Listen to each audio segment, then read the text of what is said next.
राधे राधे। श्री हरिदास श्री कुंज बिहारी। कैसे हैं आप सभी लोग? आई होप कान्हा जी कृपा से आप सभी लोग अच्छे होंगे और स्वस्थ होंगे। बृहस्पतिवार के व्रत की कथा, बृहस्पति देव और माँ भगवती लक्ष्मी जी की भी कथा जानेंगे। भारतवर्ष में एक प्रतापी और दानी राजा राज्य करता था। वह नित्य गरीबों और ब्राह्मणों की सहायता करता था। यह बात उसकी रानी को कदापि अच्छी नहीं लगती थी। वह ना ही गरीबों को दान देती थी और ना ही भगवान का पूजन करती थी, और राजा को भी दान देने से मना किया करती थी। एक दिन राजा शिकार खेलने वन को गए हुए थे, तो रानी महल में अकेली थी। उसी समय बृहस्पति देव साधु जी का वेश रूप धारण करके महल में भिक्षा के लिए गए। भिक्षा मांगी तो रानी ने भिक्षा देने से इनकार कर दिया। कहा कि साधु महाराज, मैं तो दान पुण्य से तंग ही आ गई हूँ। मेरा पति सारे के सारे दिन धन लुटाता रहता है। मेरी इच्छा है कि सारा धन नष्ट हो जाए, फिर ना रहेगा बांस और ना ही बजेगी बांसुरी। साधु ने कहा, देवी तुम तो बड़ी विचित्र हो। धन और संतान तो सभी चाहते हैं, पुत्र और लक्ष्मी तो पापी के घर भी होनी चाहिए। यदि तुम्हारे पास अधिक धन है तो भूखे को भोजन दो, प्यासों को प्याऊ लगवा दो, मुसाफिरों के लिए धर्मशाला खुलवा दो। जो निर्धन अपनी कुंवारी कन्याओं का विवाह नहीं कर सकते, उनका विवाह करा दो। ऐसे और कई काम हैं जिनके काम कराओगे तो तुम्हारा यश और लोक और परलोक में फैलेगा। परंतु रानी पर उपदेश का कोई प्रभाव ही नहीं पड़ा। वह बोली, महाराज आप मुझे कुछ ना समझाइए। मैं ऐसे धन नहीं चाहती कि जो हर जगह बांटती फिरूं मैं। साधु ने उत्तर दिया, यदि तुम्हारी ऐसी ही इच्छा है तो तथास्तु। ऐसा कहकर साधु बोलने लगे कि तुम ऐसा करना कि बृहस्पतिवार को जो कार्य मैं बता रहा हूँ वो करना।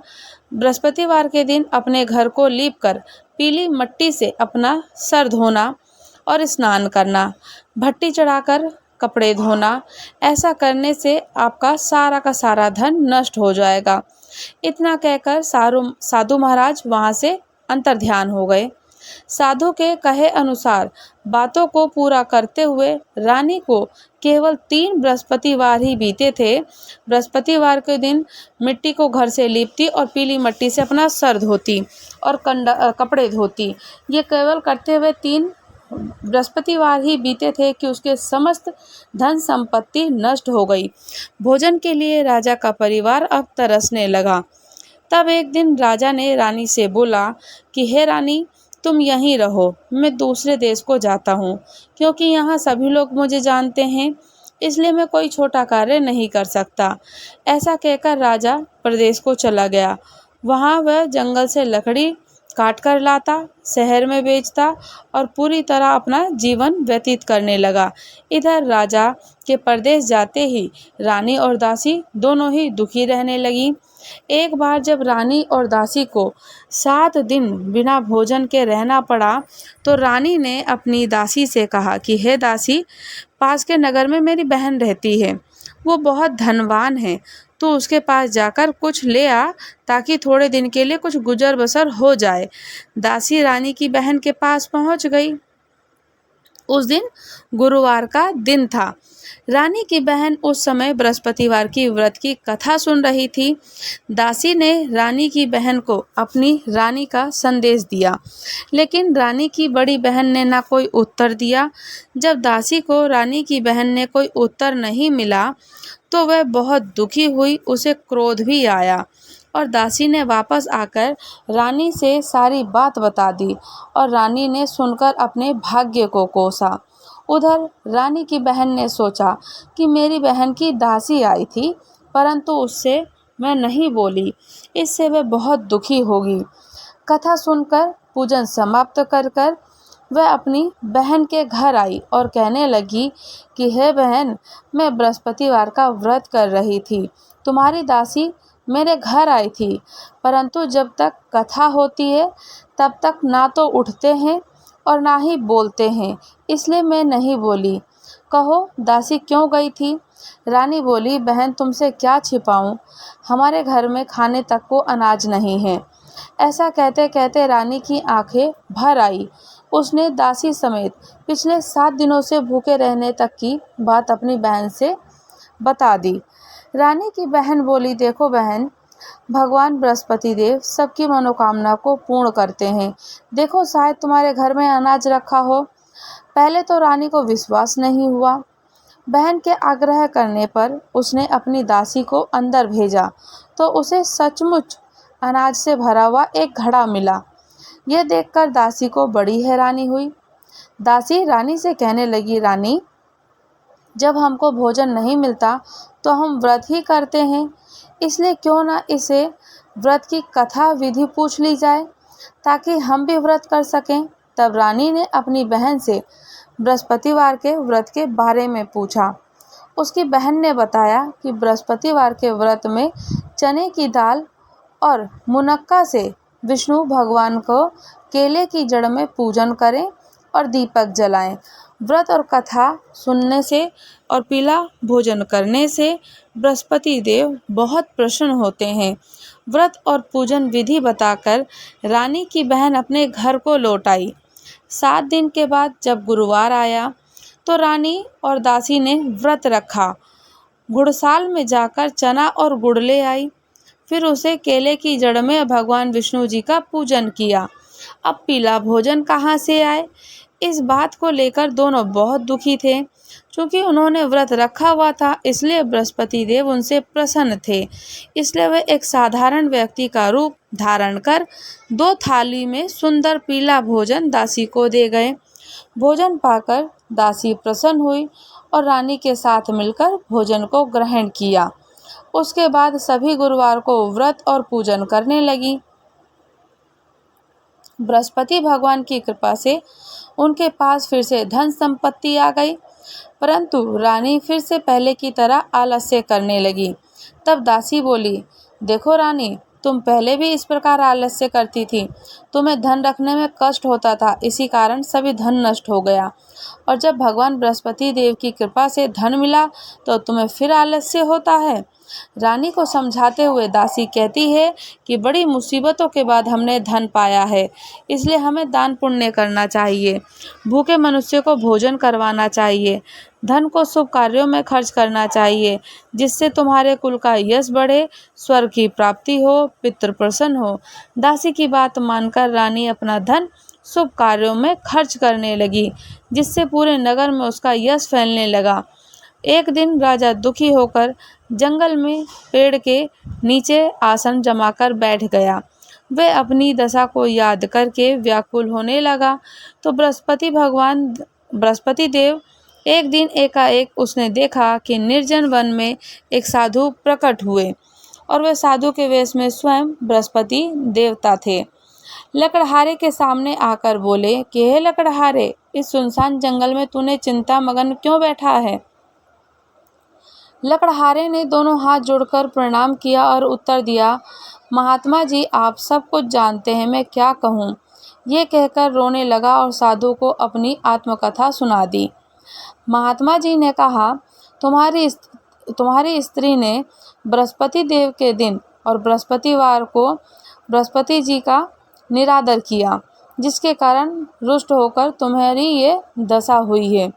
अब तुम चिंता मत करो और मेरे कहने पर चलो, तुम्हारे सब कष्ट दूर हो जाएंगे और भगवान पहले से अधिक संपत्ति देंगे। तुम बृहस्पति के दिन कथा किया करो, 2 पैसे के चने मुनक्का लाकर प्रसाद बनाओ और शुद्ध जल से लोटे में शक्कर मिलाकर अमृत तैयार करो। कथा के पश्चात अपने सारे परिवार को, सुनने वाले प्रेमियों को अमृत और प्रसाद बांटकर आप भी ग्रहण करो। ऐसा करने से भगवान तुम्हारी सब मनोकामनाएं पूरी करेंगे।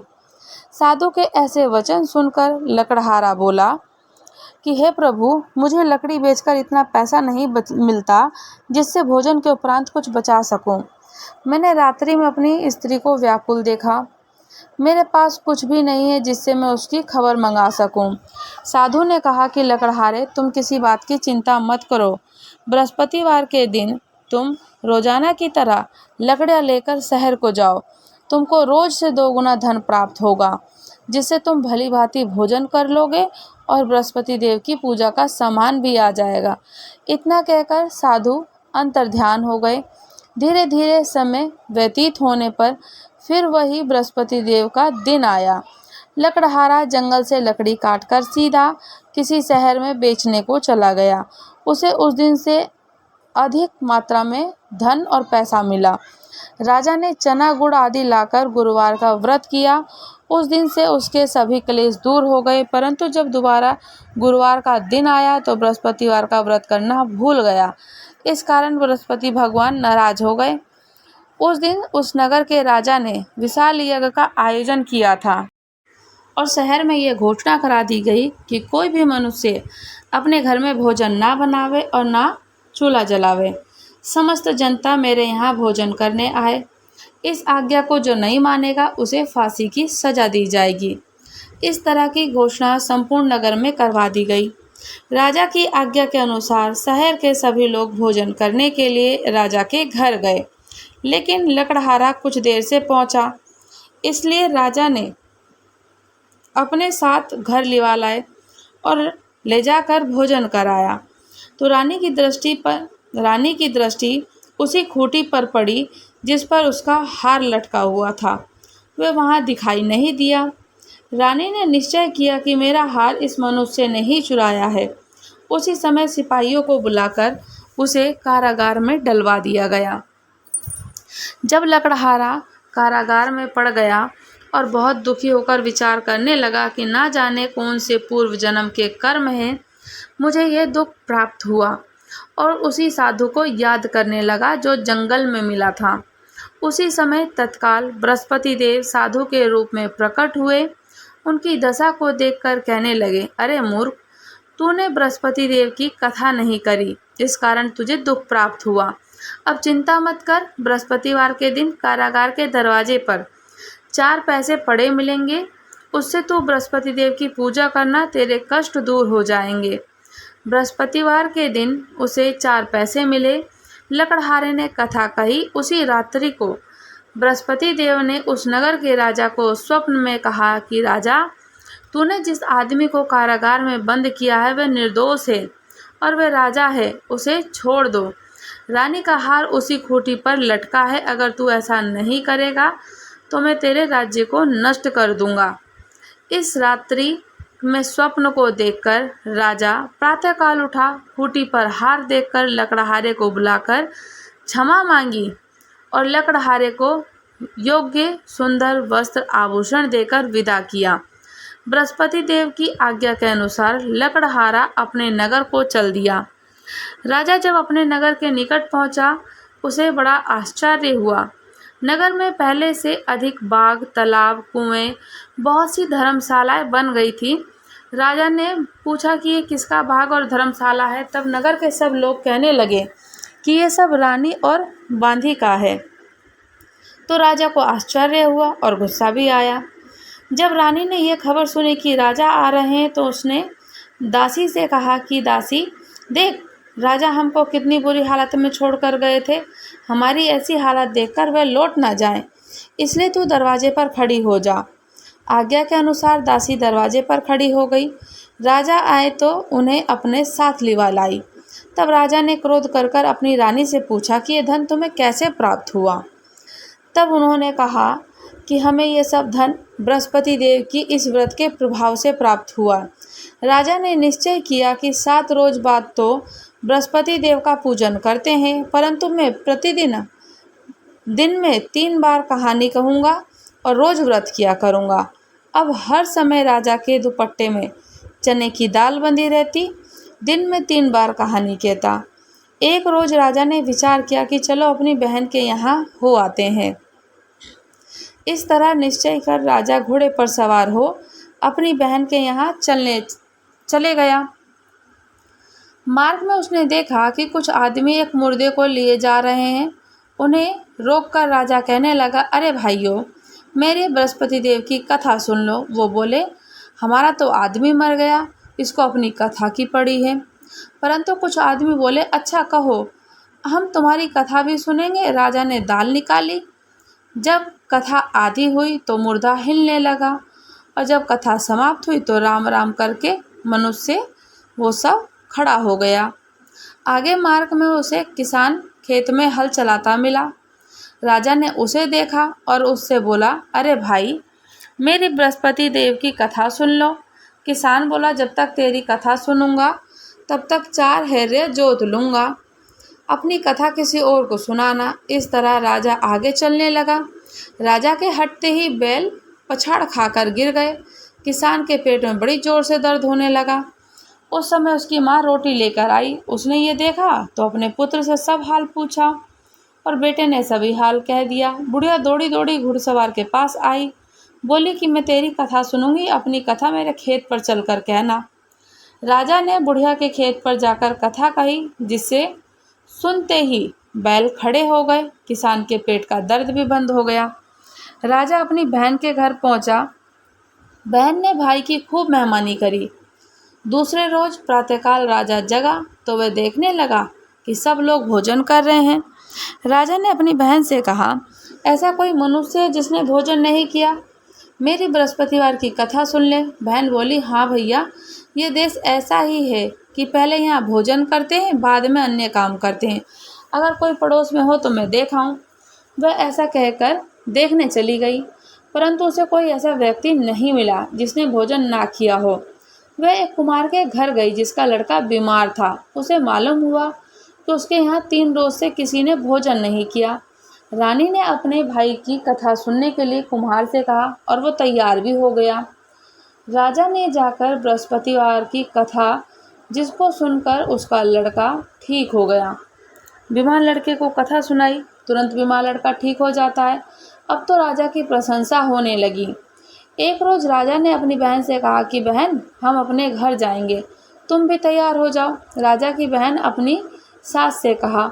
सास ने कहा, चली जा, परंतु अपने लड़के को मत ले जाना, क्योंकि तेरे भाई के कोई औलाद नहीं है। बहन अपने भाई से कहा कि भैया, मैं तो चलूंगी पर कोई बालक नहीं जाएगा। राजा बोला, जब कोई बालक नहीं चलेगा तो तुम ही क्या करोगी? बड़े दुखी मन से राजा अपने नगर को लौट आया।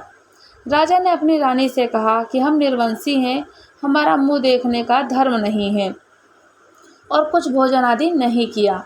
रानी बोली, प्रभु, बृहस्पति देव ने हमें सब कुछ दिया है, हमें औलाद भी अवश्य देंगे।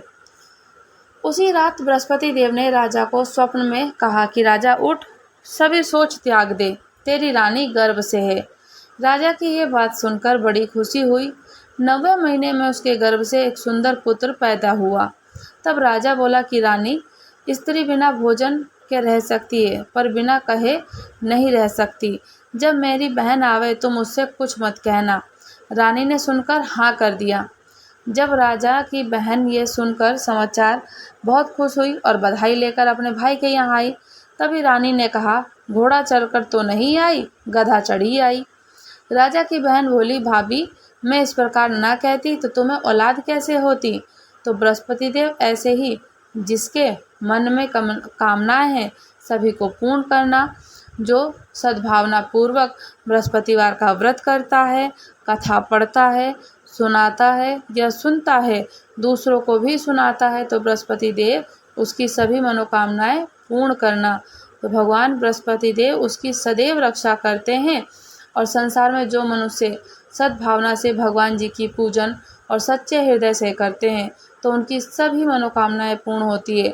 जैसी सच्ची भावना रानी और राजा की थी, तो कथा का गुणगान किया और सभी इच्छाएं बृहस्पति जी की पूर्ण की थी।